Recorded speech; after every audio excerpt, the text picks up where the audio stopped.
नमस्कार शेतकरी मित्रांनो, गाई म्हशींच्या वासरांची काळजी घेणे हे शेतकऱ्याचे एक महत्त्वाचे कर्तव्य आहे.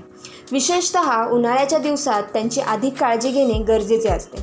अनेक शेतकरी समजतात की वासरू फक्त दूध पित असल्यामुळे त्यांना वेगळे पाणी देण्याची गरज नाही. ही समजूत चुकीची आहे आणि त्यामुळे वासरांचे आरोग्य धोक्यात येऊ शकते.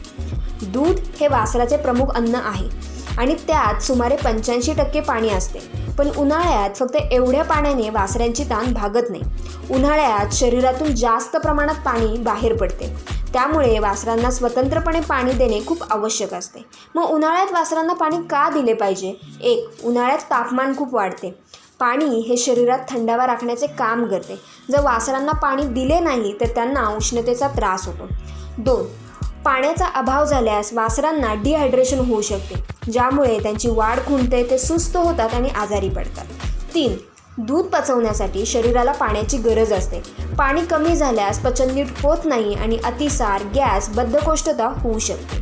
4. पाणी हे शरीरातील पोषणद्रव्यांचे वहन करणारे माध्यम आहे. ते कमी झाल्यास शरीरात पोषण कमी पोचते.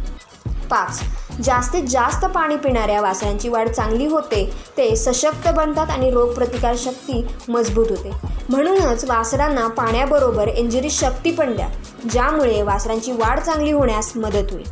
माहिती जर आवडली असेल तर नक्कीच शेअर करा. धन्यवाद.